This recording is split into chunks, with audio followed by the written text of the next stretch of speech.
Nathan Cooper stood in front of his bathroom mirror at 6:45 on a Tuesday evening, adjusting his tie for the third time and wondering if 35 was too old to feel this nervous about a date he hadn't asked for.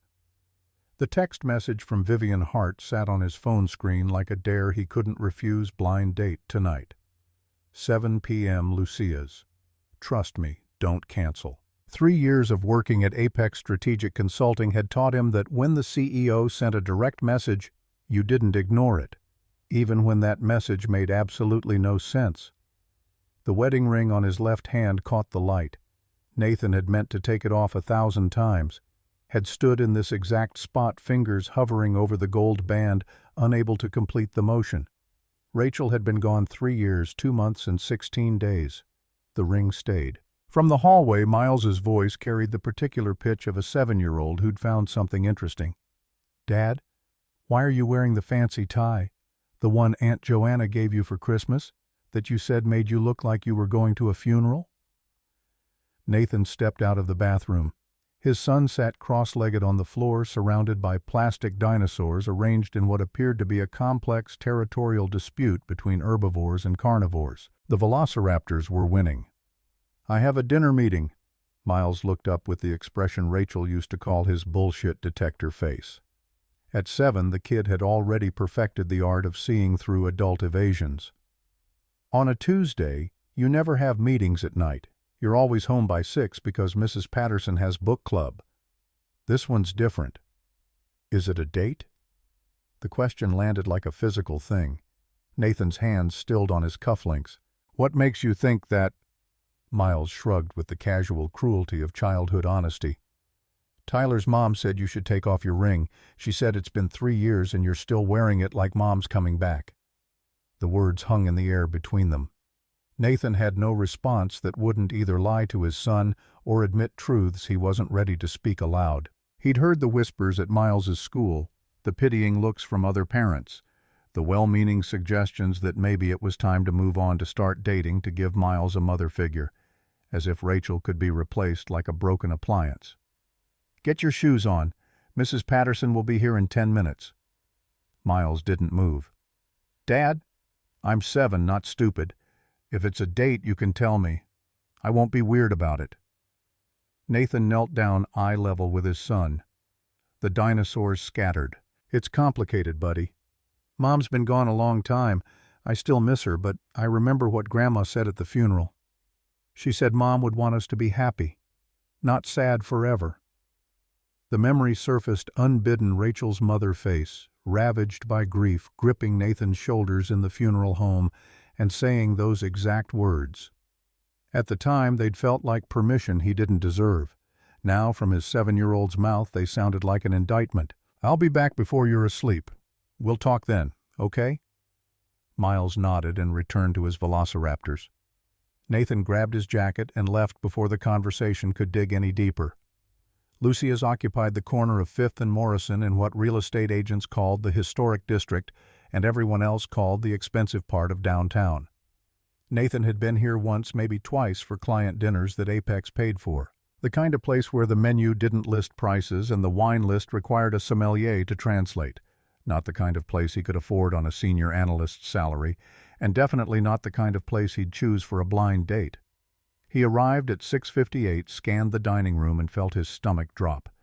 Vivienne Hart sat alone at a corner table backlit by the floor-to-ceiling windows that overlooked the city. She wore a navy dress that probably cost more than his mortgage payment. Her dark hair pulled back in a way that made her look both elegant and unapproachable. She was reading something on her phone with the focused intensity she brought to quarterly earnings reports. For a moment, Nathan considered turning around and walking out. Pretending he'd never received the text, never shown up, never had to confront whatever this was. But Vivienne looked up, made eye contact, and the escape route closed. He walked to the table. His hands felt too large, his tie too tight. "You set me up with yourself." Vivienne set down her phone. Her expression didn't shift, didn't reveal surprise or nervousness or anything that might indicate this situation was as insane as it felt. "Sit down, Nathan." It wasn't a request. It wasn't quite a command either. Something in between that made refusing feel impossible. He sat. The restaurant hummed around them with the low jazz and clinking silverware of people who had money and wanted everyone to know it. Nathan had spent 3 years working for this woman, sitting in conference rooms while she dissected business strategies with surgical precision, watching her negotiate deals that made competitors weep. He'd never seen her look uncertain about anything. She looked uncertain now. "I owe you an explanation." "That would be helpful, yes." A server appeared, young and professionally invisible.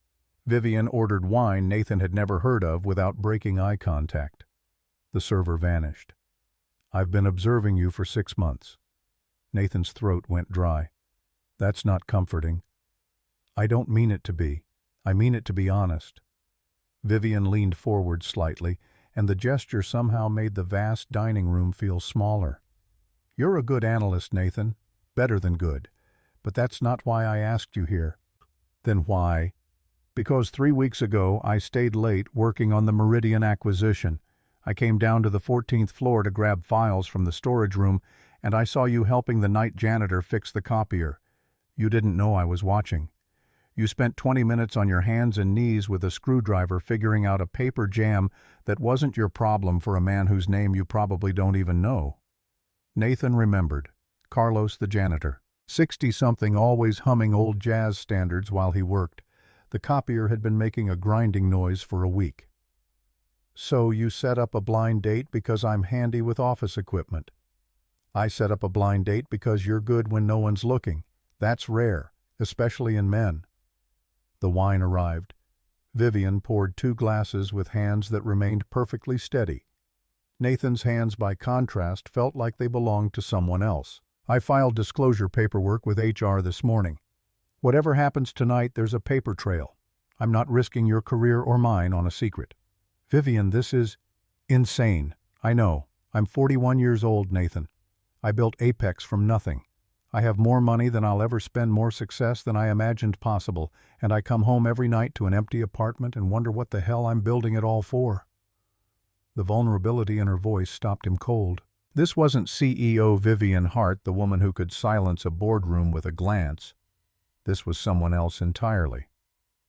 3 months ago, my father died. Cancer. He was an architect. Spent his whole life designing beautiful homes for other people, and died in a studio apartment with nothing but blueprints and regrets. At his funeral, strangers told me stories about the houses he built, the lives he touched, and I realized I was walking the exact same path, building something impressive and dying alone. She took a sip of wine. Nathan didn't touch his glass. "So I started paying attention to the people around me, really paying attention. Not as employees or assets or resources, but as human beings. And I kept noticing you." "Noticing what?" "The way you talk to your son on lunch breaks. The photo of him on your desk when no one else keeps personal items in their workspace. The way you leave at exactly 5:15 every day, no matter what crisis is happening, because Miles gets out of aftercare at 5:30 and you refuse to be late. You're present in your life in a way most people aren't. And I thought maybe someone like that could teach me how to be present in mine."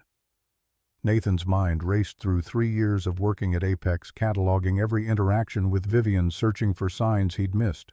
There were none. She'd been professional, distant, occasionally demanding, never personal. "You're my boss." "At work, yes. Right now I'm just someone asking for honesty. One dinner, no expectations beyond this table. After tonight, if you want to pretend this never happened, we shake hands and Monday morning continues like normal. Your choice." The offer hung between them, too simple to be true. Nathan's chest tightened with the familiar weight of decisions that carried consequences he couldn't predict. Rachel's voice echoed in memory. "Promise me you'll live, not just survive." She'd said that in the hospital 3 hours before the end, her hand cold in his despite the blankets piled on top of her. He'd been surviving for 3 years. Living felt like betrayal. "Okay." Vivienne blinked. "Okay. One dinner, honesty. Then we see what happens." Something shifted in her expression. Relief mixed with something that might have been fear. "Thank you." The first course arrived, seared scallops with citrus reduction plated like artwork. Nathan stared at food that probably cost more than his weekly grocery budget and felt the absurdity of the situation settle over him like a weighted blanket. "Can I ask you something?" Vivienne nodded. "Why now? Why me? There are 1,000 men in this city with better credentials, better prospects who aren't grieving widowers with a 7-year-old son. Because credentials and prospects don't tell me if someone will still be kind when they think no one's watching. And the fact that you're a grieving widower with a son tells me you know how to love something more than yourself. That's not a weakness, Nathan. That's the whole point." She cut into her scallop with surgical precision. "I want to try something. A game, if you will. We each tell the other person something nobody else knows. Not work secrets or gossip. Something real." Nathan's pulse jumped. "That's a dangerous game for a first date. Good thing this isn't a normal first date." He considered refusing, deflecting, keeping the walls intact. Then he thought about Miles's question, Tyler's mom's comment, the ring on his finger that felt heavier every day. "I'm terrified I'm failing Miles, every single day. I read parenting books like instruction manuals. I second-guess every decision. Last week his teacher mentioned he was quiet in class, and I spent 3 nights convinced I'd somehow broken him by not remarrying, by not giving him a mother figure, by being too present or not present enough." The words came out in a rush, unfiltered. Vivienne didn't offer platitudes or reassurance. She just listened with the same focused attention she brought to billion-dollar negotiations. "Your turn." She set down her fork. "I'm afraid of dogs. Completely irrationally terrified. When I was 7, my neighbor's German Shepherd knocked me down in their yard. The dog didn't attack, didn't bite, just wanted to play. But I panicked, and that panic never left. I see a dog now, doesn't matter the size, and I cross the street." Nathan found himself almost smiling. Vivienne Hart, CEO of a multi-million-dollar consulting firm, afraid of chihuahuas. Especially chihuahuas. Those things are demons. The moment felt lighter, more human. They ate in silence for a few minutes, and the silence wasn't uncomfortable. It felt like the pause between movements in a symphony, anticipation without pressure. "Tell me about Rachel." Nathan's hand stilled on his wine glass. No one asked about Rachel anymore. People tiptoed around the subject, treated her name like a landmine. "What do you want to know? What made you fall in love with her?" The question was so simple and so impossible. How do you distill a decade of marriage into dinner conversation? She laughed at her own jokes before she finished telling them. Every time. She'd start a story, get halfway through, and crack herself up so hard she couldn't continue. It drove me crazy, and I loved it. The memory surfaced with painful clarity. Rachel in their kitchen, trying to tell him about something that happened at work, dissolving into laughter before she reached the punchline. Her joy had been infectious, uncontainable. "She sounds wonderful." She was, until a truck ran a red light on a Tuesday afternoon and made her past tense. Vivienne's eyes held something Nathan couldn't quite name. Not pity, he'd seen enough pity to recognize it on sight. Understanding, maybe, or recognition. "I was driving. We were going to pick up Miles from kindergarten. I saw the light turn yellow, decided we could make it. The truck hit her side of the car. She died 3 hours later in the hospital, and the last thing she said to me was, 'Promise me you'll live, not just survive.'" He hadn't meant to say it, hadn't planned to spill the worst moment of his life across expensive china and white tablecloths. But Vivienne had asked for honesty, and apparently his grief came with a truth-or-nothing setting. "That's why you still wear the ring." Nathan looked down at the gold band. "I can't take it off without feeling like I'm erasing her. Like if I move on, Miles will forget her. Like I'll forget her. You won't forget her. Neither will Miles. That's not how memory works." "How would you know?" The question came out sharper than intended. Vivienne didn't flinch.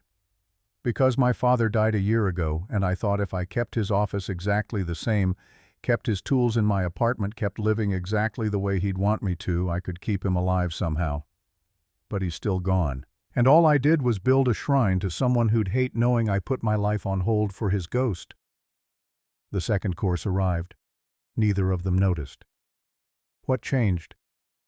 "I realized I was becoming him. Building beautiful things for other people, dying alone with nothing but blueprints and regret. and I decided I didn't want that ending.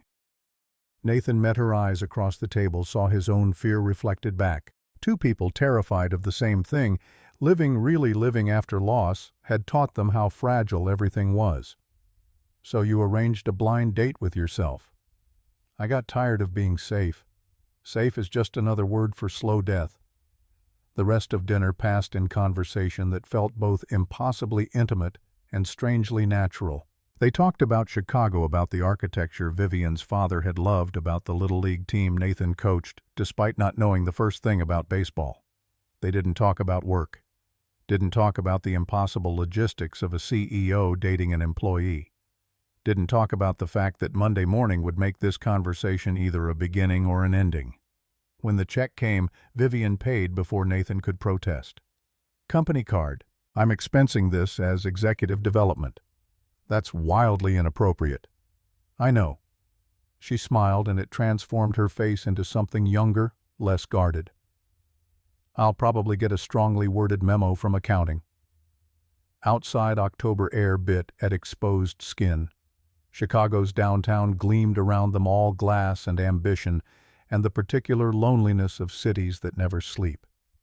Nathan shoved his hands in his pockets and tried to figure out what came next. I should get home. Miles will be asleep, but I like to check on him before I go to bed. Of course.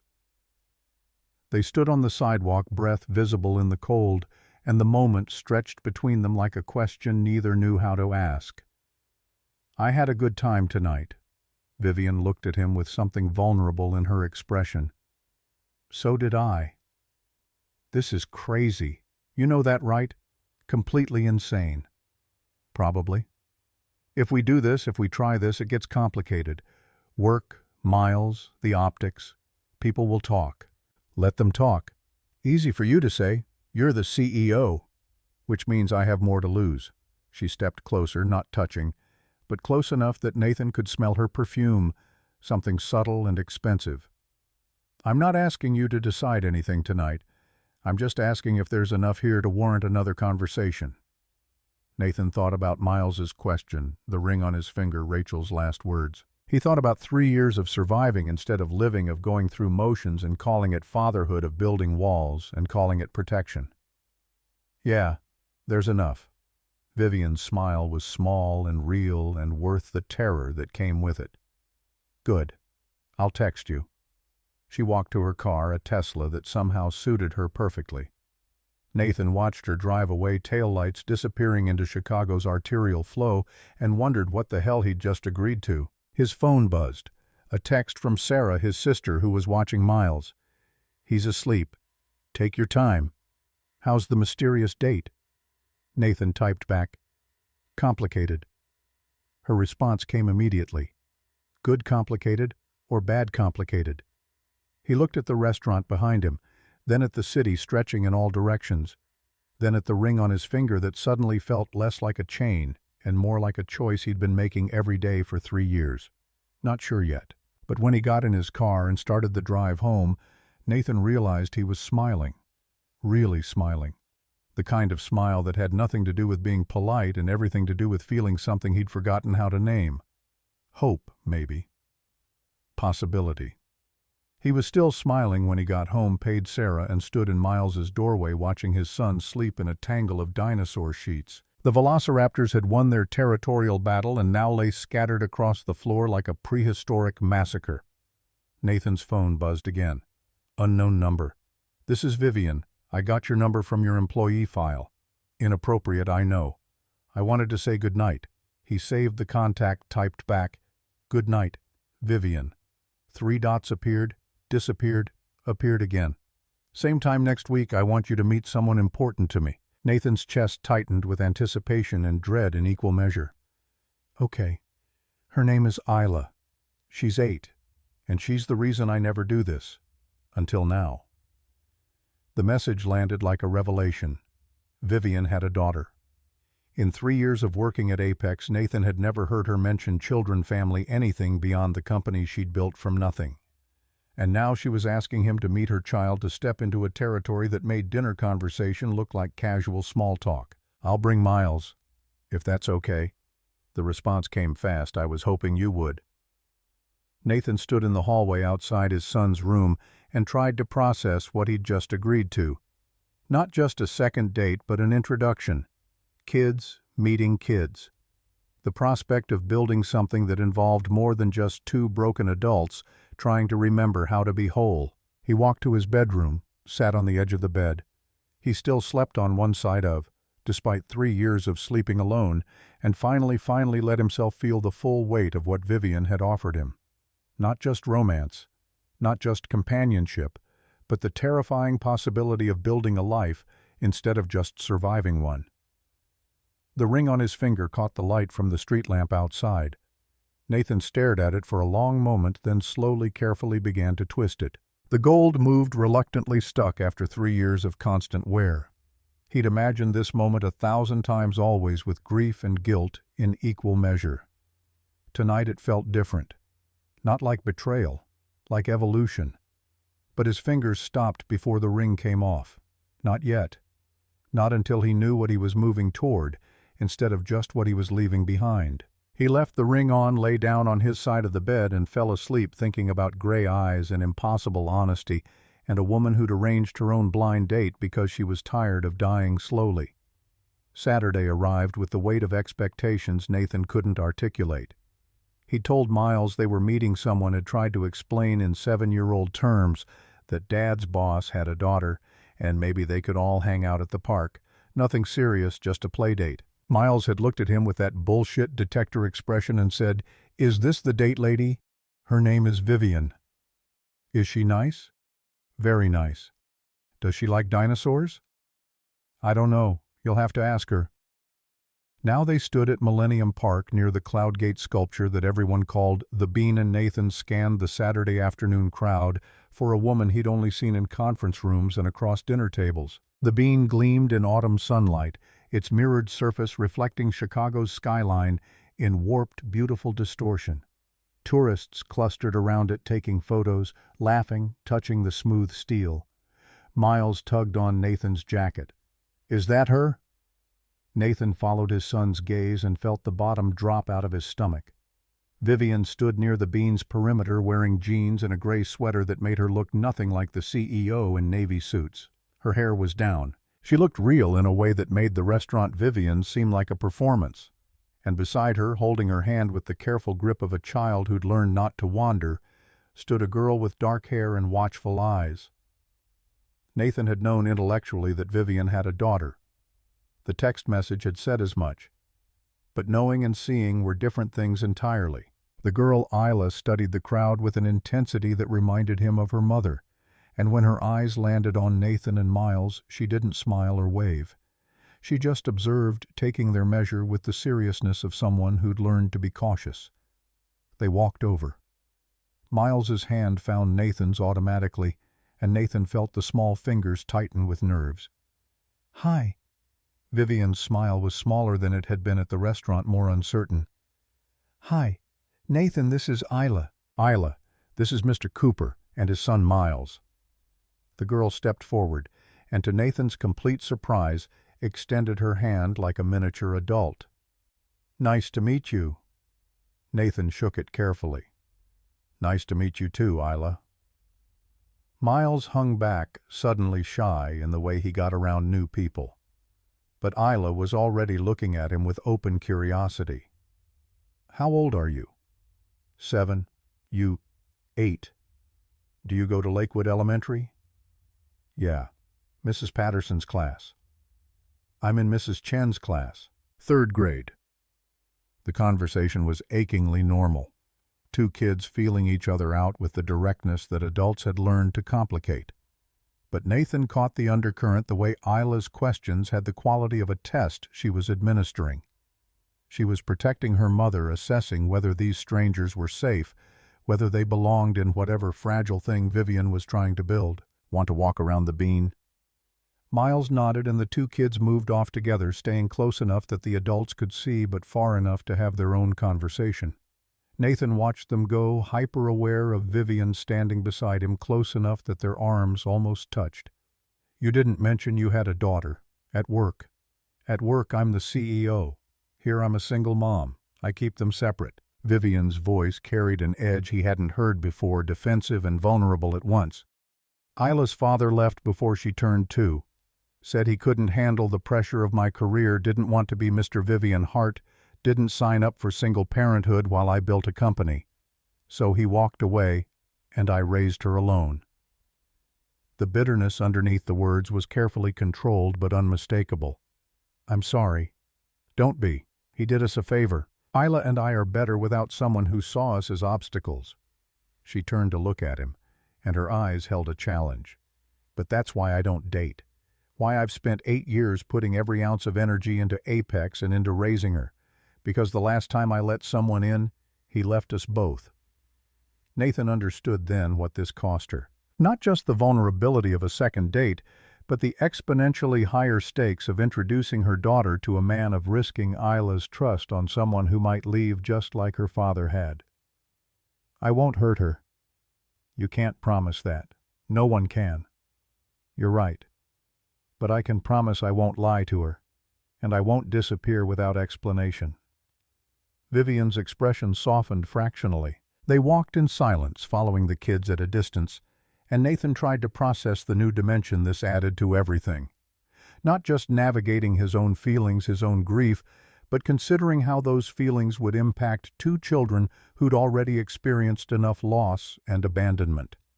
Miles stopped suddenly, pressing his hands against the bean's reflective surface. Isla joined him, and together they watched their distorted reflections stretch and compress in the metal's curve. My dad says this is called Cloudgate, but everyone calls it the bean because architects don't know how to name things normal. Isla laughed, a sound that seemed surprised out of her. My mom says the same thing about her dad.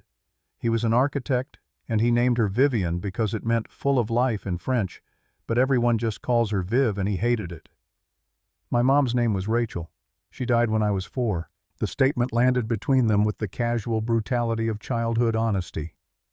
Isla's eyes widened, and she looked back at Nathan and Vivienne as if confirming the truth of this revelation. I'm sorry. It's okay. I don't remember her much. Just little things. She used to sing Disney songs really loud in the car. My dad left when I was little too. I don't remember him at all. They stood there, 2 kids bonding over absent parents, and Nathan felt something in his chest tighten painfully. Beside him, Vivienne's breath had gone shallow. They're going to be friends, or they're going to hate each other. There's no in-between with kids. Nathan watched Miles explain something about velociraptors, his hands moving in the elaborate gestures he used when deep in dinosaur enthusiasm. Isla listened with genuine interest, asking questions that made Miles light up. I think they're going to be friends. The afternoon unfolded in the organic chaos of 2 kids discovering common ground. They ran around the bean, played on the grass, debated whether velociraptors could beat a T-Rex in a fight. Miles asked if Isla liked dinosaurs. Isla said they were okay, but she preferred space and planets. Miles asked if she knew that Jupiter had 79 moons. Isla countered with the fact that a day on Venus was longer than its year. Nathan and Vivienne followed at a distance, letting the kids set the pace, and somewhere in the 3rd lap around the sculpture their hands brushed. Neither of them pulled away. The contact was light, barely there, but it felt like a promise neither of them had put into words yet. By 4 o'clock, Miles was flagging the particular kind of tired that came from social exhaustion.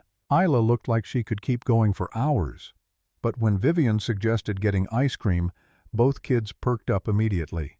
They walked to a vendor selling gelato. Miles debated flavors with the same seriousness he brought to dinosaur taxonomy before settling on chocolate chip. Isla got pistachio. Nathan got nothing, claiming he wasn't hungry, then stole bites from both kids and earned matching glares of indignation. They found a bench overlooking the park. Miles and Isla sat between the adults, sharing observations about passing dogs with the running commentary of nature documentarians. Then Isla went still. A corgi trotted toward them, its owner, a woman in yoga pants, smiling apologetically as the dog sniffed around their bench. Vivienne's entire body locked up. Her breathing stopped. Her hands went rigid, and Nathan saw raw fear flash across her face before she could mask it. The corgi, oblivious to psychological warfare, moved closer to her legs. Nathan stood smoothly. "Miles want to show Isla that tree we were looking at earlier." "What tree?" "The big one over there. Come on." He guided both kids away, giving Vivienne space. The corgi's owner called her pet back and moved on. When Nathan glanced back, Vivienne had exhaled, her shoulders dropping, but her hands still trembled slightly. They returned to the bench. Isla immediately climbed back next to her mother, a protective gesture that spoke volumes about their dynamic. Miles, reading the room with surprising emotional intelligence, started talking about something completely unrelated, a science project involving volcanoes. Vivienne caught Nathan's eye and mouthed, "Thank you." He nodded once and the moment passed, but something had shifted. She'd shown him a vulnerability she clearly worked hard to hide, and he'd protected her from it without making a spectacle of the protection. The exchange felt more intimate than anything that had happened at Lucia's. By 5, they were all exhausted. The kids had hit the particular wall where sugar crash met social overload. Isla's carefully maintained politeness was fraying at the edges. Miles had regressed to monosyllabic responses. They walked toward the parking lot, the 4 of them in a loose formation that might to an outside observer look like a family. The thought made Nathan's stomach flip. At Vivienne's car, Isla turned to Miles with sudden formality. "It was nice meeting you. Maybe we can hang out again sometime." Miles nodded, too tired for full sentences. "Yeah, you're cool." Then Isla looked up at Nathan and her expression shifted into something more serious, more adult. "Are you going to be around? Or are you going to leave like everyone else does?" The question hit like a sucker punch. Nathan knelt down eye level with this 8-year-old who'd learned to ask the hard questions because she'd already learned the hard answers. "I can't promise I'll be perfect, but I can promise I won't disappear without explanation. If I'm here, I'm here. And if I can't be, I'll tell you why." Isla studied him with the same intensity her mother brought to contract negotiations. Then, apparently satisfied, she nodded and climbed into the car. Vivienne stood by the driver's door, keys in hand, looking more uncertain than Nathan had ever seen her. "Thank you for today. Thank you for trusting me with her. She liked you. That's not nothing. Isla doesn't like people easily. Miles liked her too. He's already planning to loan her his space encyclopedia." They stood in the parking lot as afternoon bled into evening, Chicago moving around them in its endless Saturday rhythm, and Nathan knew this was the moment, the decision point. They could acknowledge what was building between them, or they could step back, return to the safety of CEO and employee, let this afternoon become a pleasant memory instead of a foundation. "Have dinner with us tomorrow, at my place, nothing fancy. Just pasta and probably a nature documentary Miles will insist on watching." Vivienne's eyes widened slightly. "Nathan, I know it's fast. I know it's complicated, but I'm tired of being careful. 3 years of careful hasn't made me any less lonely." She looked at him for a long moment, then nodded. "Okay. Text me your address." She drove away, Isla waving from the back seat. Nathan and Miles walked to their car in silence. "Dad?" "Yeah, buddy?" "I like Isla and Miss Vivienne. They're nice." Nathan unlocked the car, helped Miles into his booster seat, and tried to figure out how to explain to a 7-year-old that his father was falling for someone in a way that felt both right and terrifying. "They are nice. Does that mean we'll see them again?" "Yeah, they're coming over for dinner tomorrow." Miles absorbed this information with the pragmatism of childhood. "Cool. Can we make spaghetti? Isla said she likes spaghetti." And just like that, the decision was made. Not with grand declarations or promises, but with a 7-year-old planning a menu and an 8-year-old who'd asked the question that mattered most. Nathan drove home as darkness settled over Chicago, and for the first time in 3 years he felt like he was moving towards something instead of just away from the past. Sunday dinner became an exercise in controlled chaos. Nathan had woken early to clean the townhouse, suddenly hyper-aware of the clutter that came with single parenthood. Miles's dinosaurs colonizing every horizontal surface, dishes in the sink from breakfast 3 days ago, laundry folded but never put away. By noon, the place looked almost presentable. By 3, when Miles dragged out his entire Lego collection to build something impressive for Isla, presentable became a distant memory. Vivienne arrived at 6:15 carrying a bottle of wine that probably cost more than Nathan's car payment and a children's book about the solar system. Miles's eyes went wide when she handed it to him. It has real photos from the Hubble telescope. The author argues that most of what we think we know about planetary formation is wrong based on new data from Europa. Miles clutched the book like sacred text. "Can I read it now?" Nathan intercepted before educational enthusiasm could derail dinner plans. "After we eat. Go wash your hands." Miles disappeared down the hallway. Isla stood in the entryway taking in Nathan's townhouse with the same focused attention her mother brought to quarterly reports. The living room was small but lived-in books on shelves. Miles's drawings magneted to the refrigerator, a worn couch facing a television that was definitely not top of the line. "It's different from our place." Vivienne's hand found her daughter's shoulder. "Different how?" "It feels like people actually live here. Our apartment looks like a hotel." The observation landed with uncomfortable accuracy. Nathan had seen Vivienne's apartment exactly once, dropping off documents she'd needed for an emergency client call. Sleek, minimalist, everything in its place, beautiful and sterile in equal measure. That's what happens when you let an 8-year-old have opinions about interior design. Chaos becomes permanent. Isla smiled, a small thing, but genuine. She moved further into the living room, studying the photos on the mantel. Most were of Miles at various ages, gap-toothed grins and dinosaur shirts. But there, in a silver frame Nathan hadn't moved in 3 years, was Rachel, the wedding photo. Nathan in a suit that no longer fit Rachel in white. Both of them impossibly young and certain about a future that had lasted exactly 7 years. Isla pointed at it. "Is that your mom?" Miles had returned, hands dripping wet because he'd forgotten the towel part of washing. He looked at the photo with the matter-of-fact acceptance of a child who'd grown up with loss as a constant presence. "Yeah, that's her. She died when I was 4. She's pretty. Dad says I have her eyes." Nathan's throat tightened. He'd said that exactly once 2 years ago when Miles had asked what parts of Rachel lived on in him. Apparently his son remembered everything. Vivienne moved to the kitchen, following Nathan as he pulled out ingredients for carbonara. The recipe his mother had taught him before she'd passed back when cooking felt like something you did to impress people instead of something you did to feed the ones you loved. "I can help. You cook?" Her expression turned sheepish.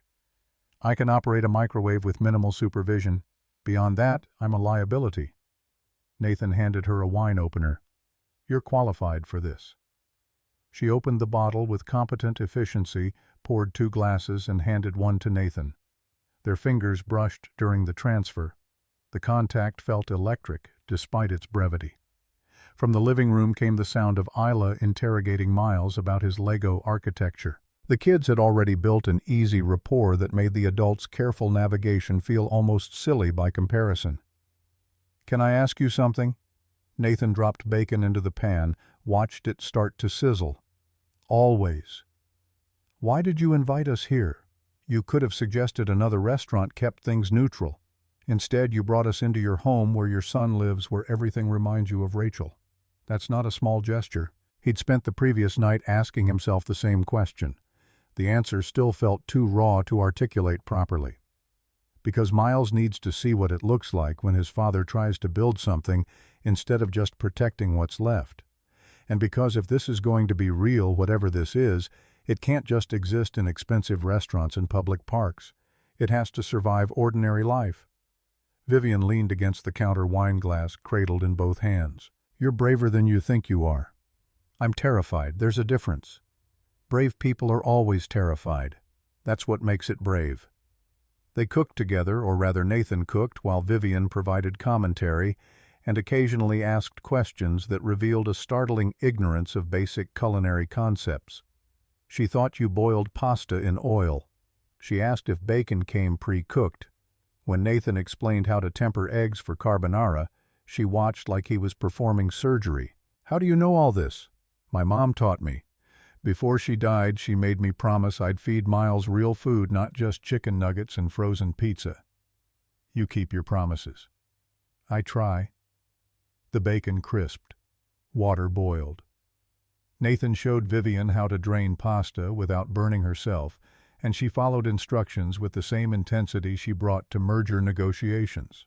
When sauce met noodles, she looked genuinely proud of her minor contribution. They ate at the small dining table, all four of them squeezed in. Miles claimed the seat between Nathan and Isla, already treating her like the sibling he'd never had. The conversation bounced from school to space to whether aliens probably existed.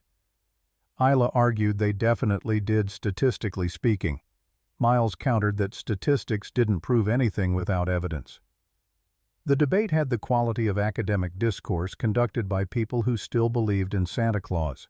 What do you think happens when we die? Miles dropped the question into dinner like a grenade disguised as curiosity. Nathan's fork stopped halfway to his mouth. Vivienne went very still, but Isla didn't hesitate. I think we become part of the world in a different way. Like the energy that made us doesn't disappear. It just changes form. We become part of the soil and the air and the things that grow. We continue, just not as ourselves. Miles considered this with the gravity of a philosopher. So we could become trees. Essentially. That's cool. I'd want to be a redwood. Those are the tallest trees. What would you be? Maybe a willow. They look sad, but they're actually really strong. Their roots go super deep. Nathan exchanged a look with Vivienne across the table. In it was shared recognition of something neither of them had expected. Their children were already building a language the adults couldn't quite speak, finding comfort in questions about mortality that made grown-ups flinch. After dinner, Miles led Isla to his room with the announcement that she had to see his dinosaur collection organized by geological period. Nathan started cleaning up, but Vivienne stopped him. Let me help. I can't cook, but I'm excellent at dishes. They worked in comfortable silence, the rhythm of washing and drying strangely intimate. Through the ceiling came the sound of children's laughter, Miles explaining something about Triceratops' horn structure, while Isla asked questions that showed genuine interest. She's usually more reserved with new people. It took her 3 months to talk to her teacher last year beyond one-word answers. Nathan handed her a plate to dry. Miles is the same. After Rachel died, he went almost 6 months barely speaking. His therapist said it was his brain protecting him from too much at once. You got him therapy. Day 1. I figured if I was a mess, he probably was too. I couldn't fix my own head, but I could get him someone who might fix his. Vivienne dried the plate with more care than necessary. Most men wouldn't have done that. They'd have assumed kids are resilient, that time heals everything. Time doesn't heal anything. It just gives you distance from the bleeding. Miles needed more than distance. Footsteps on the stairs interrupted whatever Vivienne had been about to say. Isla appeared clutching a plastic velociraptor. Miles is loaning this to me. He says it's scientifically accurate and I should study it for my space presentation because dinosaurs are related to planetary formation somehow. They're not related. I just thought you'd like it. Miles followed his new friend down, looking pleased with himself. Nathan recognized the expression his son had found someone worth impressing, and the velociraptor loan was 7-year-old currency for friendship. Can Isla come over again? The question wasn't directed at anyone specific, but 4 pairs of eyes met across the kitchen in silent negotiation. If her mom says it's okay. Isla turned to Vivienne with hope naked on her face. Can I? We'll see. Maybe next weekend. It wasn't a commitment, but it wasn't a refusal either. Miles seemed satisfied. He grabbed the spacebook Vivienne had brought and settled on the couch, already 3 pages deep, before the adults could suggest bedtime. Isla joined him, pointing out constellations she'd memorized. Nathan and Vivienne migrated to the kitchen, hovering in the doorway where they could see the kids but maintain the illusion of privacy. Thank you for tonight. Vivienne shook her head. You don't have to thank me for basic human interaction. I do, though. This... He gestured vaguely at the domestic scene, the kids on the couch, the dishes drying on the rack, the wine glasses still half full on the counter. I've never been part of something like this, not since Isla's father left. It was always just us against the world, and I convinced myself that was enough. Was it? No. But admitting that felt like betraying her, like I was saying she wasn't enough. Which is insane because she's everything. But even everything gets lonely when there's no one to share it with. Nathan understood in a way that ached. He'd spent 3 years telling himself Miles was enough, that fatherhood filled all the spaces Rachel had left empty. But standing here watching his son bond with a little girl while her mother leaned against his kitchen counter looking almost fragile, he realized loneliness came in different shapes. You could be surrounded by love and still feel the absence of partnership. I should get Isla home, school night, and she gets cranky without 9 hours of sleep. Isla cranky, I can't imagine it. You haven't seen her at 7:30 on insufficient rest. It's like negotiating with a tiny sleep-deprived dictator. They collected children and belongings. Isla returned the velociraptor with a promise to take excellent care of it. Miles walked them to the door, then surprised everyone by hugging Isla goodbye. The gesture was quick, almost shy, but it made Vivienne's breath catch. At the door, Nathan and Vivienne stood in the specific awkwardness of two people who wanted to kiss but had an audience of observant children. The moment stretched, loaded with possibility. I'll see you at work tomorrow. Back to CEO and senior analyst. At the office, yes. Everywhere else. Vivienne paused, searching for the right words. Everywhere else we keep figuring this out. She left with Isla, and Nathan closed the door on the first truly good day he'd had in 3 years. Miles was already halfway up the stairs, clutching his space book. Dad? Yeah, buddy. I really like them. Miss Vivienne and Isla, they feel right. Nathan's chest tightened around the simple truth of it. Yeah, they do. Monday morning arrived with the weight of returning to reality. Nathan dropped Miles at school, fielded the usual questions about weekend activities, and drove to Apex Strategic Consulting, acutely aware that he'd crossed a line from which there was no returning. The elevator ride to the 14th floor felt longer than usual. His desk, wedged between Derek Sutton's perpetual coffee mess and Jennifer Kim's fastidiously organized workspace, looked exactly the same. But everything felt different. Jennifer appeared before he'd finished logging in, coffee in hand, and curiosity written across her face. You look different. It's Monday. I look tired. No different. Did you get a haircut? New glasses, life-altering revelation about the nature of existence? Nathan focused on his computer screen. I have no idea what you're talking about. Nathan Cooper, I've worked across from you for 2 years. I know your tells. Something happened this weekend. Before he could deflect, Derek rolled his chair over, joining the impromptu interrogation. Did you finally clean out your car? Kim and I have a bet going about how many coffee cups are currently achieving sentience in your back seat. 7. And they're not sentient yet. Jennifer's eyes narrowed. You're deflecting, which means it's personal. Oh my God, did you go on a date? The question landed with surgical precision. Nathan's pause, barely a second, was enough. You did? Who is she? How did you meet? Is she? Derek's phone rang mercifully, interrupting the interrogation. He rolled back to his desk and Jennifer leaned in close. We're talking about this later. I want details. She disappeared before Nathan could protest. He'd been at his desk less than 10 minutes, and already the careful separation between work Nathan and personal Nathan was crumbling. The morning passed in the usual chaos of client calls and data analysis. Nathan kept his head down, avoided the break room, and tried not to think about the fact that Vivienne was somewhere in this building, probably in back-to-back meetings, completely inaccessible. The separation felt both necessary and absurd. On Friday, they'd been boss and employee. Sunday, they'd made carbonara together while their kids debated the existence of extraterrestrial life. Monday, they were back to professional distance, and the cognitive dissonance made Nathan's head hurt. At 11:30, his phone buzzed. A calendar invitation for 1 p.m. Henderson Project Review Conference Room C. Attendees, N. Cooper 5 Hart D. Foster. Diane Foster was the VP Nathan reported to.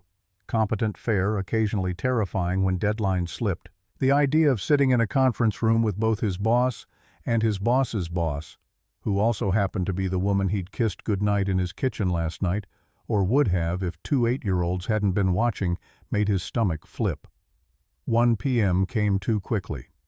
Nathan gathered his Henderson analysis, triple-checked the numbers, and walked to conference room C like a man approaching his execution.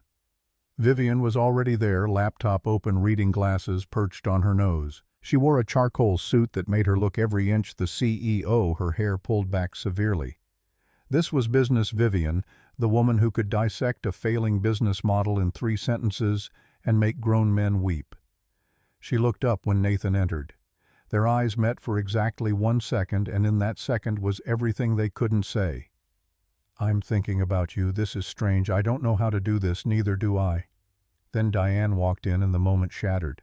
"Nathan, good. I've been reviewing your Henderson analysis. Walk me through the implementation timeline." Nathan presented for 20 minutes, Vivienne asking sharp questions that had nothing to do with Sunday dinner and everything to do with client satisfaction metrics. Diane pushed back on 3 assumptions, forced Nathan to defend his methodology, and eventually nodded. "Solid work. Vivienne, you want to weigh in?" Vivienne's expression remained professionally neutral. "The analysis is thorough. I have no concerns about methodology or conclusions. Diane, this is your call. I'm staying out of it." The careful distance in her voice would have fooled anyone who hadn't spent the previous evening watching her struggle to drain pasta without burning herself. But Nathan heard the subtext, "I can't show favoritism. I won't compromise your career. This is me protecting both of us." Diane looked between them, her expression unreadable. "Then we're green-lit. Nathan, coordinate with the client team. Meeting adjourned." She left. Nathan started packing his laptop. Vivienne remained seated, closing files with deliberate slowness. "That was good work. The Henderson analysis, I mean." "Thanks. Diane's tough but fair. She'll handle your evaluations going forward. I've formally recused myself from any decisions regarding your career trajectory." Nathan's hands stilled on his laptop bag. "You didn't have to do that." "Yes, I did. People will already talk. If I don't create clear separation between personal and professional, they'll assume every promotion you earn is because we're—" She stopped, searching for the right word. "Dating. Is that what we're doing?" The question hung between them, loaded with implications neither had fully examined. They'd had 2 dinners and 1 afternoon at a park. They'd introduced their kids. They'd shared vulnerabilities and fears, and the particular intimacy that came from being honest about damage. But they hadn't defined it, hadn't put labels on something that still felt too fragile for taxonomy. "I don't know what we're doing, but I know I want to keep doing it." Vivienne's professional mask slipped fractionally. "Me too. Which is why I need you to understand at work, I'm your CEO. Nothing more. I won't give you special treatment. I won't protect you from consequences. If anything, I'll hold you to higher standards because I refuse to let anyone accuse you of sleeping your way to advancement." The bluntness stung, even though Nathan understood its necessity. "Sleeping my way? We haven't even—" "Doesn't matter. Perception matters. And the perception will be that you're getting benefits because of personal relationship. So I'm removing myself from the equation entirely. Diane makes all calls on your career. I don't touch it." "That's not fair to you." "Fair doesn't matter. Protecting what we're building matters more." She stood, smoothed her suit, and the CEO mask clicked back into place. But before she left, she paused at the door. "Same time next week, Isla hasn't stopped talking about Miles's dinosaur collection." Nathan managed to smile. "Yeah, same time." She walked out, and Nathan sat alone in conference room C trying to process the compartmentalization required to make this work. At the office, she was untouchable professional, the CEO who'd built Apex from nothing. Everywhere else, she was Vivienne, the woman afraid of dogs, struggling with pasta, teaching her daughter how to be strong in a world designed to break women who refused to be small. The week crawled forward with all the grace of a 3-legged race. Nathan maintained professional distance at work, exchanged texts with Vivienne in the evenings, mostly logistics about the next weekend, occasionally something more personal. Miles asked daily when Isla was coming over again. The anticipation built like pressure in a sealed container. Thursday afternoon, Nathan was deep in spreadsheets when his desk phone rang. Internal line. He answered without checking the caller ID. "Cooper?" "Nathan, it's Margaret Pembroke. Do you have a moment?" His blood went cold. Margaret Pembroke sat on Apex's board of directors, had been with the company since its founding, and had a reputation for ruthless efficiency. Nathan had met her exactly 3 times, all in contexts where junior analysts were meant to be seen and not heard. "Of course. What can I do for you?" "I'd prefer to discuss this in person. My office, 20 minutes. She hung up before Nathan could respond. He stared at the phone, trying to decode what kind of summons this was. Board members didn't call senior analysts for casual chats. Something had gone wrong, or someone had complained, or Jennifer's voice cut through his spiral. "You look like you're about to throw up." "Margaret Pembroke wants to see me." "Why would—" Oh no. "Nathan, did you screw something up on a client account?" "Not that I know of." "Then why would the Margaret Pembroke want to talk to you?" Nathan had no good answer. He grabbed his jacket, told Jennifer he'd be back, and took the elevator to the top floor where board members had offices that cost more per square foot than Nathan's entire townhouse. Margaret's assistant waved him through without comment. The office was exactly what he'd expected: floor-to-ceiling windows, expensive art furniture that looked uncomfortable by design. Margaret sat behind a desk that probably had its own historical designation, reading something on her tablet. She looked up when Nathan entered. Late 60s, silver hair, cut with precision, the kind of woman who'd spent a lifetime in boardrooms and had the scar tissue to prove it. "Close the door and sit down." Nathan obeyed. His heart hammered against his ribs. Margaret set down her tablet and studied him with eyes that had probably made CEOs weep. "I'm going to be direct because I don't believe in wasting time. I know about your relationship with Vivienne." The words landed like a physical blow. Nathan's mind raced through possibilities. Who knew who'd talked? How much trouble was he, and what were the consequences? Let me finish. "I know because I make it my business to know everything that happens in this company." Vivienne filed the appropriate HR disclosures. She implemented recusal policies. She did everything by the book, which is very like her. What concerns me isn't the procedure, it's the optics and the history. Nathan's throat had gone dry. History. "I knew Rachel, your late wife. We worked together at Morrison & Chen before she moved to the nonprofit sector. She was brilliant, kind, and one of the best strategic minds I'd encountered. When she died, I followed your situation. Single father drowning in medical debt, trying to raise a child while grieving. It broke my heart." The revelation hit Nathan sideways. Margaret had known Rachel, had watched from a distance as Nathan's life imploded, had been some kind of guardian angel he'd never known about. "Rachel called me 3 weeks before the accident, asked if I knew anyone at Apex who might have a position for her husband. She said you were talented, but stuck that the grief of her illness was killing your career. I promised her if anything happened, I'd make sure you landed somewhere good." Nathan couldn't breathe. Rachel had arranged his job at Apex before she died, had called in favors, pulled strings, set up dominoes that would fall after she was gone to ensure he and Miles would be okay. When Vivienne came to me 2 years ago asking about potential hires for the expansion, I suggested you. Sent her your resume, talked up your skills. I didn't tell her about Rachel. That felt like violating your privacy. But I helped get you here because I promised Rachel I would. Margaret's expression softened fractionally, the first hint of emotion breaking through her professional facade. "So, you understand why your relationship with Vivienne presents a problem for me. Not because of company policy that's been handled, but because I made a promise to a dying woman that I'd watch over you and Miles, and I'm not sure this relationship serves that promise." Nathan found his voice, though it came out rougher than intended. "With all due respect, you don't get to decide that."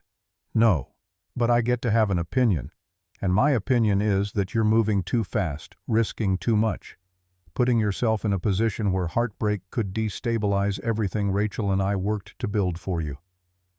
Vivienne isn't going to hurt me. You can't know that. No one can. And if she does, when she does, because these things rarely work out, you'll be right back where you started. Grief-stricken, unstable, unable to provide the foundation Miles needs. The certainty in Margaret's voice sparked something hot and defensive in Nathan's chest. You're wrong about her. I hope I am, for your sake and Miles's. But hope isn't strategy, Nathan. And what I see is a widow who hasn't removed his wedding ring getting involved with his CEO barely 3 years after losing his wife. That's not healing. That's grasping at the first thing that makes you feel less alone. Nathan looked down at his left hand at the gold band he still couldn't bring himself to remove. Margaret's words landed too close to fears he'd been trying not to examine. Did Rachel leave anything else? Instructions, requests? Margaret hesitated, then opened a desk drawer and pulled out a sealed envelope. She gave me this the day she called about the job. Said if you ever came to me directly or if she died, I should give it to you. I've been carrying it for 3 years, waiting for the right moment. I don't know if this is it, but given the circumstances... She slid the envelope across the desk. Nathan's name in Rachel's handwriting slightly shaky from the illness that had already been stealing her motor control. His hands trembled as he picked it up. Can I? Take your time. I'll be in the conference room when you're ready. Margaret left him alone in her office with his dead wife's last words. Nathan stared at the envelope for a long moment before opening it with the care of someone defusing a bomb. The letter was 2 pages handwritten, dated 3 weeks before the accident. Nathan, if you're reading this, I'm gone. And if Margaret gave it to you, it means you've come to some kind of crossroads and needed my voice to help navigate. So here it is, love. First, Miles. He's going to be okay because you're going to make sure he's okay. You're the best father I've ever seen, and your capacity for love doesn't diminish just because I'm not there to witness it. Don't suffocate him with protection. Let him be sad. Let him be angry. Let him miss me. But also let him move forward. You can't preserve me through him. Second, you. This is harder because I know you, Nathan Cooper. I know you'll blame yourself for the accident, even though whatever happened wasn't your fault. I know you'll wear this ring like armor and convince yourself that taking it off means erasing me. I know you'll build walls and call it fatherhood and stop letting yourself want anything beyond Miles's happiness. Don't do that. Please. I'm not asking you to forget me or stop loving me. I'm asking you to keep living. Really living. Find someone who makes you laugh. Fall in love again. Give Miles a family that's whole instead of broken. You deserve that. I promise you deserve that. The ring doesn't keep me alive. Your love for Miles keeps me alive. Your willingness to be happy keeps me alive. So take off the damn ring when you're ready and know that I'm not in the gold. I'm in every good choice you make going forward. Third, if you've met someone and you're scared, that's normal. If Margaret's being overprotective, forgive her. She promised me she'd watch over you, and she takes promises seriously. But don't let her fear or yours stop you from building something beautiful. I love you. I loved being your wife. And now I love you enough to let you go. Live, Nathan. Don't just survive. Promise me you'll live. Always, Rachel. Nathan read the letter 3 times before the words stopped swimming through tears. Rachel had known, had predicted his grief, his self-protection, his tendency to turn sorrow into fortress walls.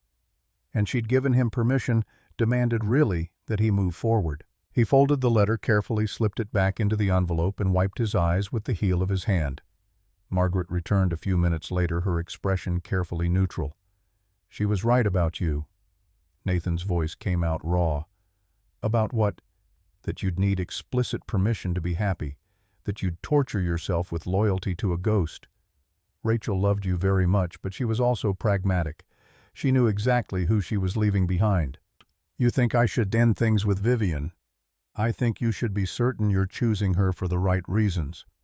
Not because she makes you feel less lonely, but because she makes you feel more yourself. There's a difference. Nathan stood, legs unsteady. I appreciate your concern, and I'm grateful for everything you did for Rachel for me. But my relationship with Vivienne is mine to navigate. Margaret nodded slowly. Fair enough. Just remember, Miles is watching how you handle this. Whatever you do, he'll learn from it. Make sure you're teaching him something worth learning. Nathan left her office with Rachel's letter burning a hole in his jacket pocket. The rest of Thursday passed in a haze. He went through motions at work, answered questions on autopilot, and drove home to Miles feeling like he'd been hollowed out and refilled with someone else's emotions. That night after Miles was asleep, Nathan sat at his kitchen table and read Rachel's letter again. The words hadn't changed, but their impact deepened with each reading. She'd known he'd struggle, had predicted his guilt, had tried to give him an escape route from the prison of his own grief. His phone buzzed. Vivienne. Isla wants to know if Miles would like to go to the Natural History Museum this weekend.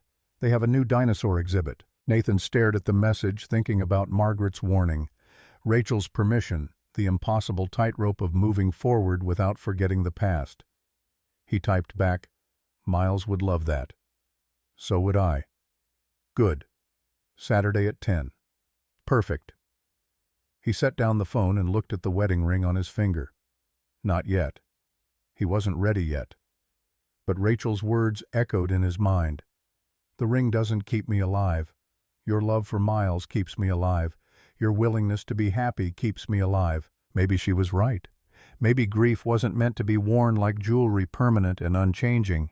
Maybe it was meant to be integrated, transformed, carried forward in ways that didn't require physical symbols. But not tonight. Tonight, the ring stayed on. Saturday brought autumn rain that turned Chicago gray and cold. Nathan picked up Miles from his overnight at Sarah's house, fielded his sister's knowing looks and pointed questions about his weekend plans, and drove to the Museum of Natural History with his son's excitement filling the car like helium. Vivienne and Isla were waiting near the entrance, huddled under an umbrella. The girls wore matching rain boots, Isla's covered in stars, apparently a recent obsession. Miles launched into immediate conversation about whether the new exhibit would have a triceratops skull, because that was the best herbivore, and Isla was wrong about Stegosaurus. The museum swallowed them into its cathedral of knowledge. Bones stretched toward ceilings, dioramas frozen mid-hunt, the smell of old wood and preservation chemicals. Miles and Isla raced ahead to the dinosaur wing while the adults followed at a more measured pace. How was your week?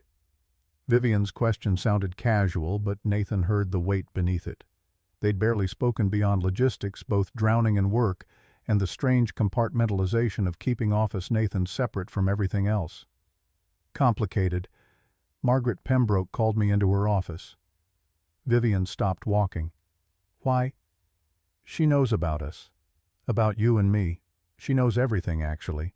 Nathan explained the conversation, leaving out the letter from Rachel, because that felt too private, too raw to share standing in a museum hallway. But he told her about Margaret's history with Rachel, about the job recommendation, about the warning that they were moving too fast. Vivienne's expression cycled through surprise, understanding, and finally a kind of weary resignation. She's not wrong to be concerned. This is fast. We both have kids to protect. There are legitimate reasons to be cautious. Are you having second thoughts? The question came out sharper than Nathan intended. Vivienne met his eyes, and in hers he saw the same fear that lived in his chest, that this fragile thing they were building would collapse under the weight of external pressure, that wanting something wasn't enough to make it survive reality. No, but I'm terrified. Margaret's right that I could hurt you, hurt Miles. I'm a workaholic CEO who barely knows how to function outside of boardrooms. I'm terrible at domestic life. I burn toast. My daughter and I lived on takeout and frozen dinners until she was old enough to complain. And my track record with relationships is one failed almost marriage that ended because I chose my career over my fiancé. That was 7 years ago. People don't fundamentally change, Nathan. They just get better at managing their damage. What if I manage it well for 6 months and then fall back into old patterns? What if I prioritize a client call over Miles's school event? What if Isla gets comfortable and then I destroy it because I can't stop being who I am? Nathan took her hand right there in the museum hallway with Saturday crowds flowing around them like water around stones. Then we deal with it, together. But I'm not going to preemptively end something good because of what might go wrong. I spent 3 years doing that, and all it got me was loneliness. Vivienne's fingers tightened around his. Margaret gave you Rachel's letter, didn't she? That's what changed. Nathan didn't ask how she knew. Vivienne read people the way musicians read sheet music, parsing meaning from the smallest tells. Yeah, she gave me permission to move forward, explicitly, in writing, which I apparently needed because I'm that emotionally stunted. You're not stunted, you're loyal. There's a difference. They found the kids in the Cretaceous exhibit arguing good-naturedly about whether pterosaurs counted as dinosaurs. Miles said no, they're flying reptiles, completely different clade. Isla countered that clade classification was arbitrary, and if they lived during the dinosaur period, they should count as dinosaurs. They're both right, kind of. Vivienne's voice made both kids turn. She crouched down to their eye level suddenly in teaching mode. Pterosaurs aren't technically dinosaurs because they evolved separately, but they lived during the same time period and had similar ecological roles, so whether they count depends on whether you care more about evolutionary biology or geological period. Both perspectives are valid. Miles looked impressed. Isla looked vindicated. Nathan looked at Vivienne and felt something in his chest shift watching her engage with the children without condescension, without simplifying beyond necessity. The afternoon passed in the easy rhythm of two families learning to exist as one unit. They saw every exhibit, bought overpriced food at the cafeteria, and ended up in the gift shop where Miles and Isla pooled their money to buy a book about extremophiles that neither of them would fully understand, but both found fascinating. Walking back to the cars through rain that had softened to mist, Isla tugged on Vivienne's sleeve. "Mom, can I ask you something?" "Always." "Are you and Mr. Cooper dating? Like actually dating?" The question stopped all four of them. Nathan and Vivienne exchanged glances, each waiting for the other to answer a question they hadn't fully answered for themselves. Miles jumped in before either adult could respond. "Yeah, they're dating. They hold hands and smile at each other weird, and Dad keeps checking his phone to see if she texted. It's pretty obvious." "Miles." "What, it's true?" Isla looked up at her mother with an expression Nathan couldn't quite read. "Is that okay? With you, I mean." Vivienne knelt in the parking lot, rain misting around them, and took her daughter's hands. "Do you remember what I told you about your father?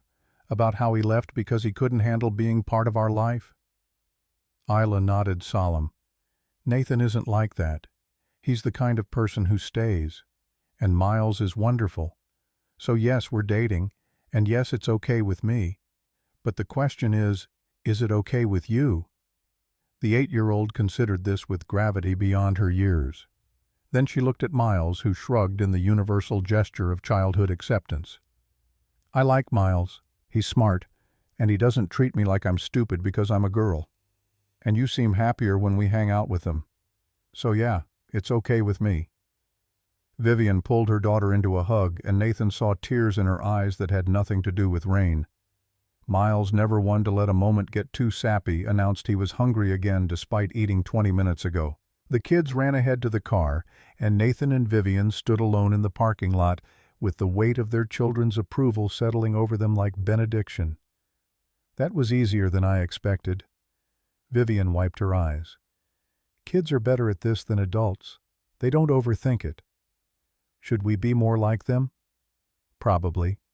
They loaded into separate cars, made plans for the following weekend, and drove away in different directions. But Nathan's rearview mirror held the image of Vivienne's car following the same route until their paths finally diverged at Morrison and Fifth, and he realized they'd been unconsciously taking the long way just to stay together a few minutes longer. That night, after Miles was asleep, Nathan pulled out Rachel's letter and read it one final time. Then he took off his wedding ring.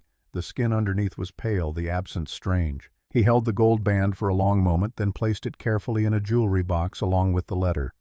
Not discarded, not forgotten, just no longer the primary symbol of who he was allowed to be. He texted Vivienne, "I took off the ring." Her response came immediately. "How does it feel?" Nathan looked at his bare hand, at the pale line that would fade with time, at the freedom and terror of moving forward. "Like I'm finally keeping a promise." 6 weeks had passed since that first dinner at Lucia's, 6 weeks of careful workplace boundaries and weekend family dinners of building something real while pretending professional distance at the office.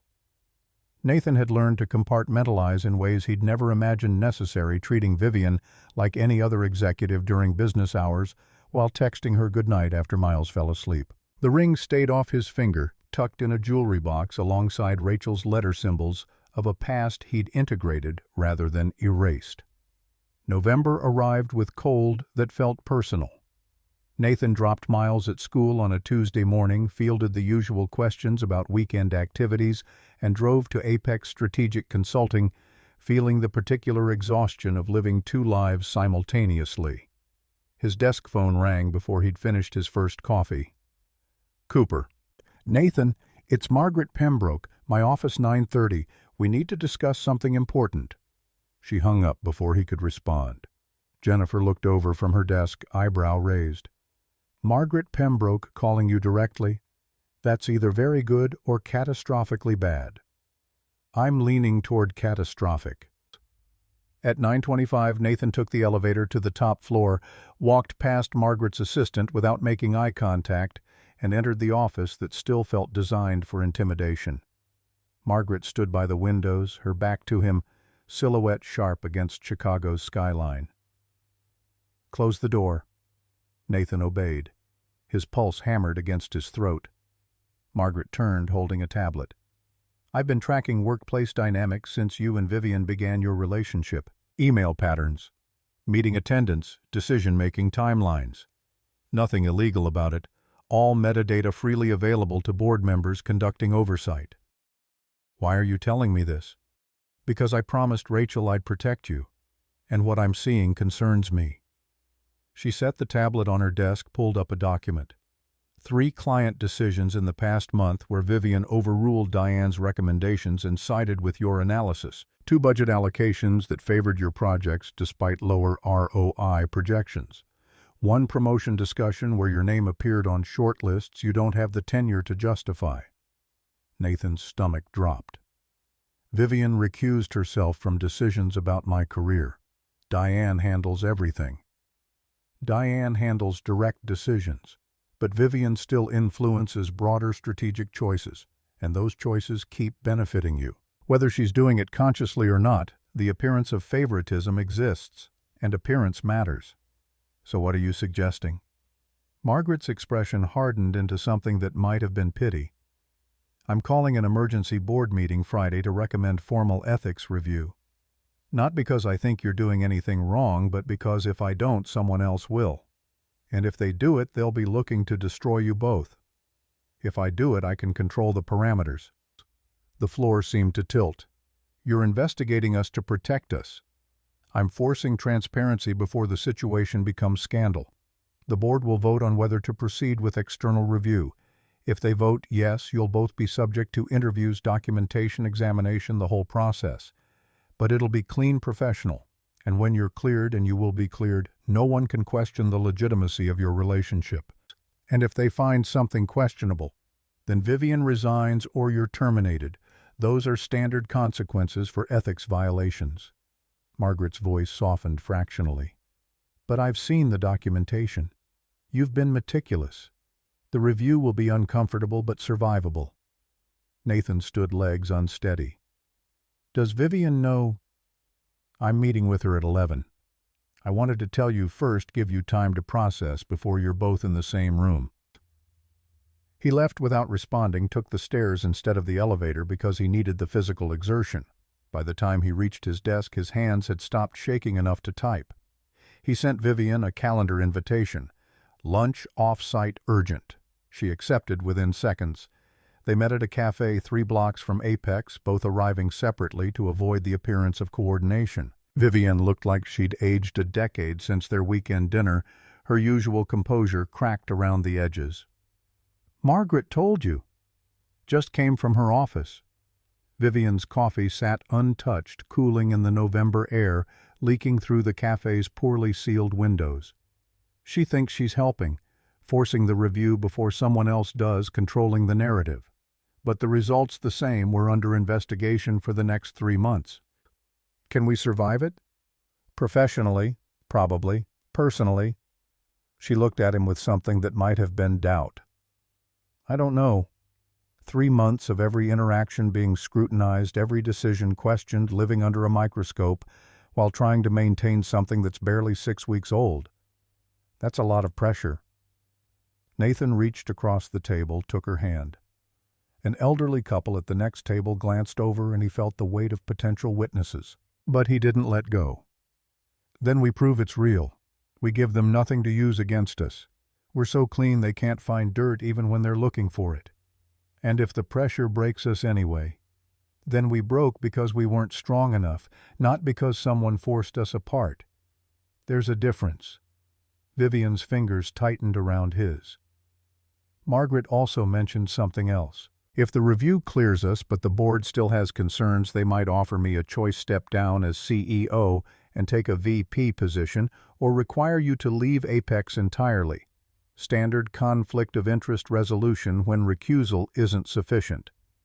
The implications settled like lead. So, we win the investigation, but still lose. It's a possibility we need to prepare for. Nathan pulled his hand back, the gesture feeling like retreat, even though it was just practical withdrawal. What do you want to do? I want to fight. But I'm terrified that fighting means choosing between you and the company I built from nothing, and I don't know which choice I'd make if forced. Her honesty cut deeper than any lie could have. Nathan stood unable to sit still under the weight of uncertainty. Figure out what you want, Vivienne. Really want. Because I can't be someone's backup plan while they decide if their career is more important than building a life together. He left before she could respond, walked back to Apex through cold that numbed his face, and returned to his desk, feeling like he'd just set fire to the best thing that had happened to him in 3 years. The call came at 3:15. Miles's school.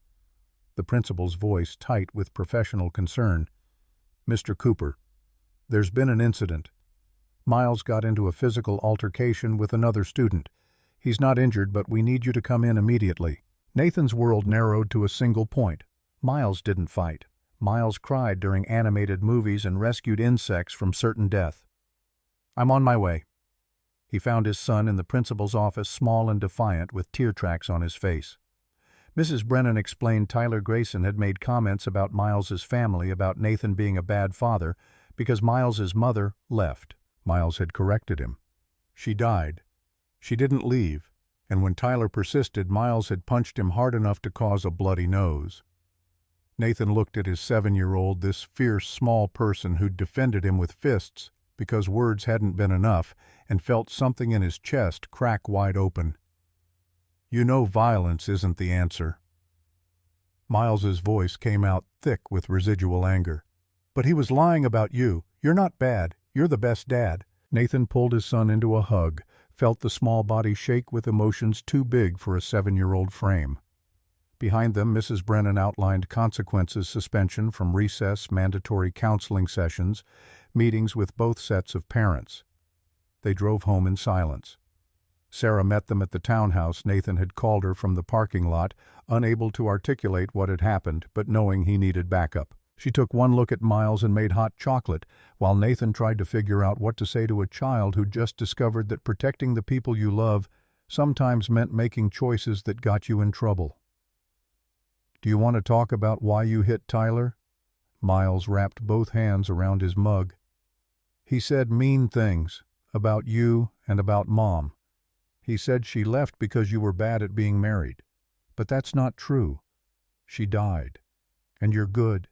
You're so good, Dad. The fierceness in his son's voice broke Nathan completely. He sat on the couch, pulled Miles close, and tried to explain something he'd been learning himself over the past 6 weeks. Your mom did die, and I've been so scared of messing up as your dad that I forgot to show you it's okay to be scared. It's okay to be angry. It's okay to not have all the answers. But you always have answers. I'm really good at pretending, but inside I'm terrified most of the time. Scared I'm failing you. Scared of making wrong choices. Scared that loving Vivienne means betraying your mom's memory.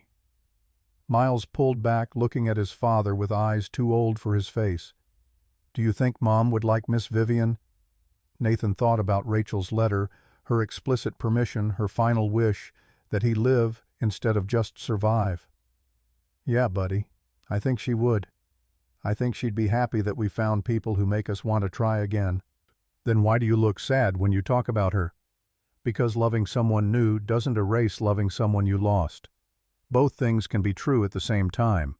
I can miss your mom and build something with Vivienne. You can remember your mom and accept Isla as family. Love doesn't have limits, we just convince ourselves it does because it feels safer. Miles absorbed this with the gravity of someone learning fundamental truths about human nature. I like Isla a lot. She's my best friend. And I like when we have dinner with them. It feels like we're a real family instead of just pretending everything's fine. The observation landed like a punch. Nathan had been so focused on maintaining the illusion of stability that he'd forgotten Miles could see through performance. We are a real family. We've always been real. But maybe we can be real, and also let new people in. There's no rule that says we have to choose. His phone buzzed. Vivienne heard about Miles. Is he okay? Nathan showed Miles the message. His son read it, then looked up. Can you tell her I'm okay, but I got in trouble? He's okay. Suspended from recess for a week. We're talking through it. Isla wants to know if Miles needs anything. She says she'll share her recess time with him telepathically. Miles almost smiled at that. Nathan typed back, "Tell her that helps. And thank you, Nathan." About lunch. Not now. Let's focus on the kids. He set the phone down before she could respond. Sarah brought more hot chocolate, sat with them, and they talked about appropriate ways to handle bullies and inappropriate ways to handle being scared. By the time she left, Miles had fallen asleep on the couch, exhausted from emotional labor, too heavy for 7 years.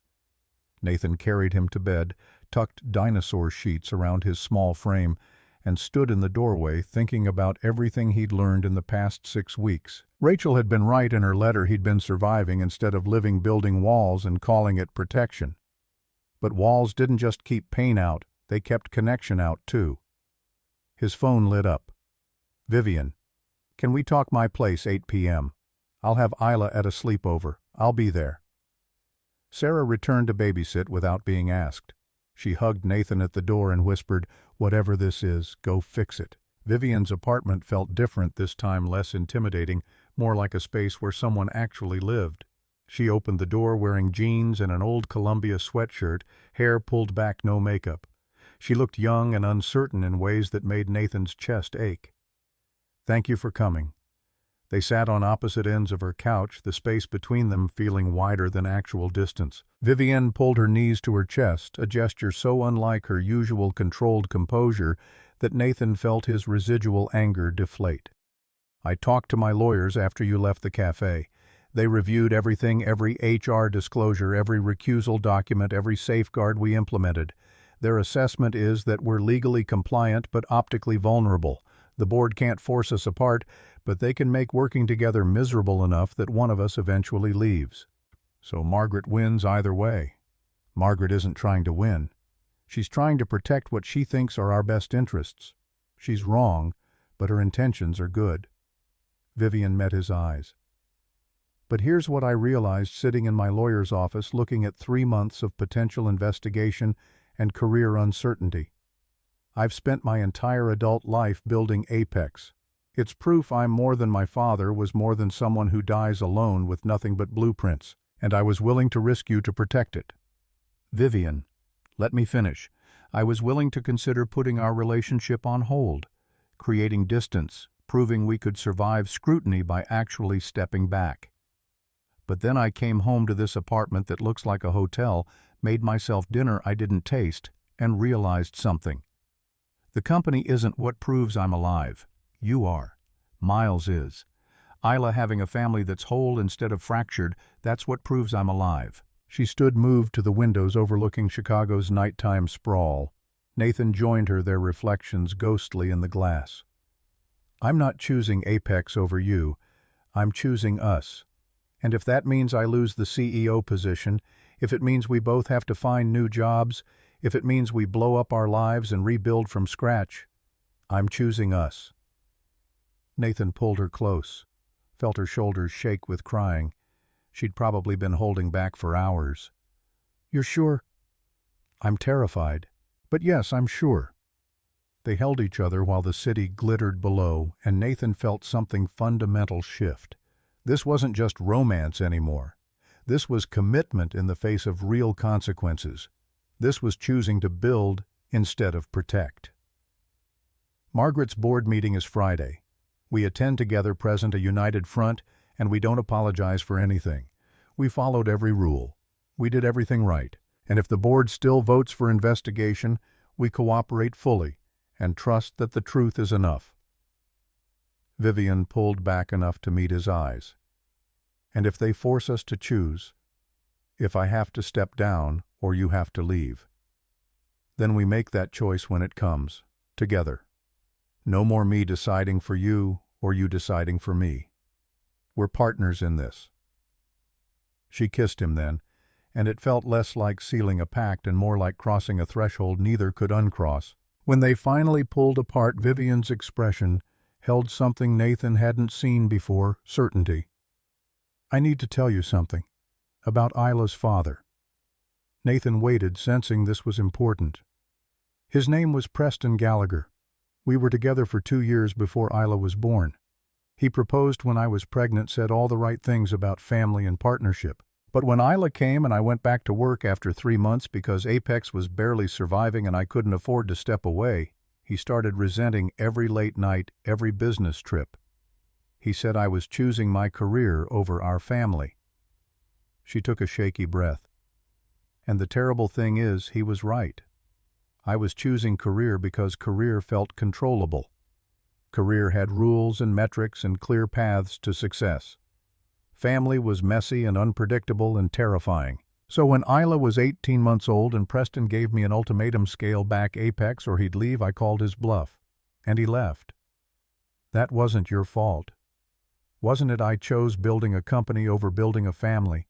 I've spent 7 years telling myself I made the right choice, that Preston was weak for not being able to handle an ambitious woman.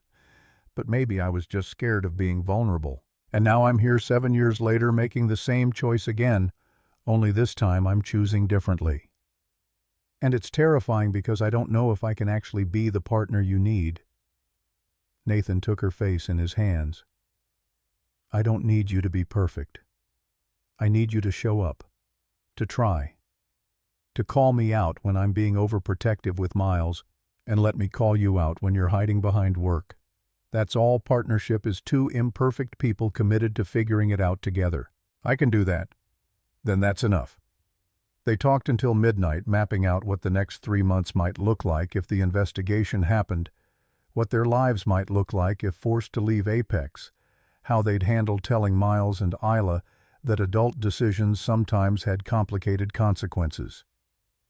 By the time Nathan left, they'd built a foundation that felt more solid than anything based on hope alone. Friday arrived with the weight of judgment. The board meeting happened at 10 a.m. in Apex's main conference room. Nathan and Vivienne sat on one side of the table facing 8 board members, including Margaret. Diane Foster attended as witness, her expression carefully neutral.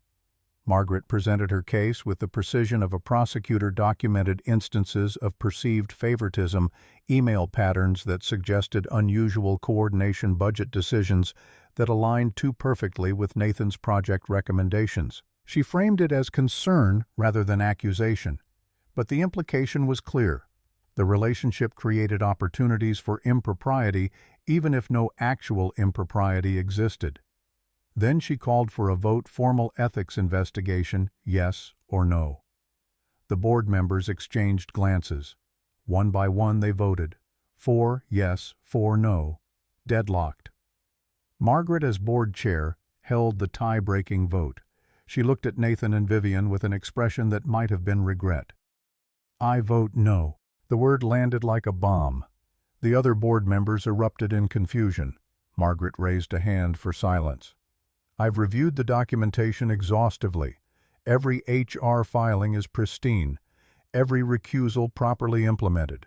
Every decision has paper trail showing it went through appropriate channels. And I've watched these 2 people navigate 6 weeks of impossible scrutiny with more integrity than most of us show in our entire careers." She turned to Nathan. Rachel asked me to protect you, and I thought that meant protecting you from risk, from potential heartbreak, from making choices I deemed unwise. But I realized something this week. Rachel didn't ask me to keep you safe. She asked me to watch over you. And watching over you means trusting you to make your own choices even when I disagree with them. Margaret's voice softened fractionally. You're building something real. I can see that now. And forcing an investigation when no evidence of wrongdoing exists, that's not protection. That's control. I won't do it. The room sat in stunned silence. One board member, an older man named Harrison, cleared his throat. With all due respect, Margaret, optics still matter. The appearance of favoritism is managed through the safeguards already in place. Margaret's voice hardened. Vivienne has recused herself from all decisions regarding Nathan's career. Diane handles his evaluations, his promotions, his assignments. If you're suggesting that's insufficient, then you're suggesting we don't trust Diane's judgment. Are you prepared to make that accusation publicly? Harrison backed down. The other board members shifted uncomfortably. Margaret stood. This meeting is adjourned. Nathan, Vivienne, you're free to continue your relationship without investigation, but I'll be watching to ensure the safeguards remain in place. Don't make me regret this decision. They filed out. In the hallway, Vivienne turned to Nathan with eyes bright with unshed tears. She chose us. She chose to trust us. There's a difference. But the relief was palpable. They'd survived the first real test of whether their relationship could withstand external pressure, and they'd survived not by hiding or compromising, but by standing firm. December arrived with snow that turned Chicago into a postcard. Miles's science fair presentation happened on a Wednesday evening, and all four of them attended. Nathan, Vivienne, Miles, and Isla moving through the gymnasium as a unit that felt increasingly like family. Isla's volcano earned a blue ribbon. Miles cheered louder than anyone. And when Tyler Grayson walked past with his parents, Miles looked at Nathan and very deliberately chose not to engage. Growth measured in small moments of choosing peace over vindication. In the parking lot afterward, while the kids ran ahead to look at snow beginning to fall, Vivienne took Nathan's hand. Isla asked me something this morning. Yeah. She asked if you were going to be her dad. Not like eventually. Like, is that the plan? Nathan's heart hammered. What did you tell her? That adults don't rush these things, that we're still figuring it out. But she wanted to know if it was a possibility. What did she say when you told her it was? She said good because Miles already acts like her brother, and it would be nice if it was official. They stood in the parking lot while snow fell around them. Two people who'd spent 6 weeks navigating impossible situations and choosing each other every time it mattered. I love you. Vivienne's words came out steady, no qualification or hesitation. Nathan pulled her closer, felt her warmth against the December cold. I love you too.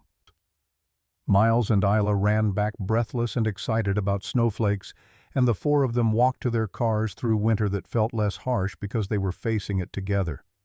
Before splitting into separate vehicles, Isla looked up at Nathan with sudden seriousness. Mr. Cooper. Yeah, sweetheart. Thank you for making my mom happy. She smiles now, like real smiles. She didn't used to do that. The observation from an 8-year-old carried more weight than any adult acknowledgement could have.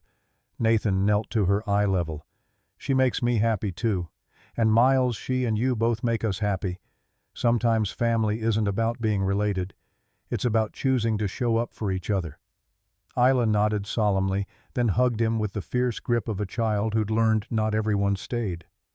When she pulled back, she turned to Miles. Are we officially best friends now? We've been official best friends since the bean. You just didn't know it. The kids climbed into their respective cars. Nathan and Vivienne stood in the parking lot a moment longer, unwilling to end the evening. Same time next week. The question held layers. Same time for dinner, for family, for continuing to build this fragile, impossible, beautiful thing they'd started. Yeah, same time. Nathan drove home with Miles already asleep in the back seat, exhausted from social interaction and volcanic science. He carried his son inside, tucked him into bed without waking him, and stood in the doorway feeling the particular contentment of knowing he'd made choices he could defend. His phone buzzed. Vivienne, I was thinking about Rachel's letter, about how she said the ring doesn't keep her alive, your willingness to be happy keeps her alive. Nathan sat on his bed, typed back, and I think she was right. You're honoring her better by building a life than you ever could by preserving her memory in amber. That's what I'm trying to do. I know. I'm just saying she'd be proud of you, for choosing to live, for teaching Miles that love doesn't have limits, for being brave enough to risk everything on something that might not work out. Nathan looked at the jewelry box where Rachel's ring lived alongside her letter symbols of a past he'd integrated instead of discarded. It's going to work out. I know that sounds naive, but I actually believe it. Why? Because we keep choosing each other even when it would be easier to walk away. That's not nothing. No. That's everything. He set down the phone and lay back on his bed, staring at the ceiling, thinking about investigations that didn't happen, and board members who changed their minds and 8-year-olds who asked uncomfortable questions. The future stretched out uncertain and beautiful in equal measure, and for the first time in 3 years, Nathan felt ready to meet it. The next morning he woke to find Miles already awake, sitting at the kitchen table drawing something elaborate with colored pencils. Nathan made coffee, sat across from his son, and watched him work. "What are you drawing?" Miles held up the paper. 4 stick figures, 2 adults, 2 kids, Nathan and Vivienne, Miles and Isla, drawn with the confidence of a child who'd already decided what family looked like. "It's us, all of us. Is that okay?" Nathan's throat tightened around words that wouldn't come. He nodded instead, unable to speak past the emotion. "Good. Because Isla and I decided we're going to be a real family. You and Miss Vivienne just have to catch up." And there it was, permission from the people who mattered most, delivered with 7-year-old certainty that adults spent lifetimes trying to reclaim. "We're working on it, buddy. Work faster. Isla says her mom cries happy when you text her goodnight, and you do that smile thing when she texts you, so obviously you both already know. You're just being slow about it." Nathan laughed despite himself. "When did you get so smart?" "I've always been smart. You just didn't notice because you were too busy being sad." The observation landed with precision. Nathan had been so focused on survival that he'd missed his son growing into someone perceptive enough to call out truth when he saw it. "I'm not sad anymore." "I know. That's why I made the drawing, to make it official." Miles went back to adding details: a house in the background, a dog that neither family actually had, flowers that represented optimism more than reality. And Nathan sat drinking his coffee, watching his son draw a future they were all choosing together, and felt something settle in his chest that might have been peace. 6 weeks since that first dinner at Lucia's. 6 weeks of navigating impossible situations and choosing each other anyway. 6 weeks of learning that love wasn't about being perfect. It was about showing up even when showing up felt impossible. His phone buzzed. "Vivienne, Isla's asking if we can have Christmas together. All 4 of us." "What do you think?" Nathan looked at Miles's drawing at the stick figure family his son had decided they already were, and typed back without hesitation. "Yeah. Let's do Christmas together. Our place or yours, ours, wherever that ends up being." The response came immediately. "I like the sound of that." Nathan set down the phone and looked out the window at December Chicago, at snow that had turned the city clean, and knew at the future he'd been too scared to imagine, but was now building one choice at a time. Rachel had been right. The ring didn't keep her alive. His willingness to be happy kept her alive. His willingness to teach Miles that love wasn't a limited resource, that grief and joy could coexist, that broken people could build something whole if they were brave enough to try. "Dad?" Nathan looked at his son. "Yeah, buddy. Do you think we're going to be okay? Like really okay?" It was the question underneath all the others, the fear that loss had taught them both too well. Nathan pulled Miles close, felt the small body fit perfectly against his chest. "Yeah, I think we're going to be better than okay. I think we're going to be happy." "Good. Because Isla said happiness is a choice, not a feeling. And we're choosing happy." 7-year-old wisdom delivered with absolute certainty. Nathan held his son and felt the weight of 3 years of grief finally start to lift. Not disappearing grief never disappeared, but transforming into something that could coexist with hope. Outside, snow continued to fall. Inside, Miles returns to his drawing, adding details with the focus of someone creating something important. And Nathan sat at his kitchen table drinking coffee that had gone cold, watching his son draw their future, and chose to believe in it. Because choosing to believe was all anyone could do. The rest was just showing up day after day, building something real from the wreckage of what came before. And if the past 6 weeks had taught Nathan anything, it was that showing up was enough. More than enough. It was everything.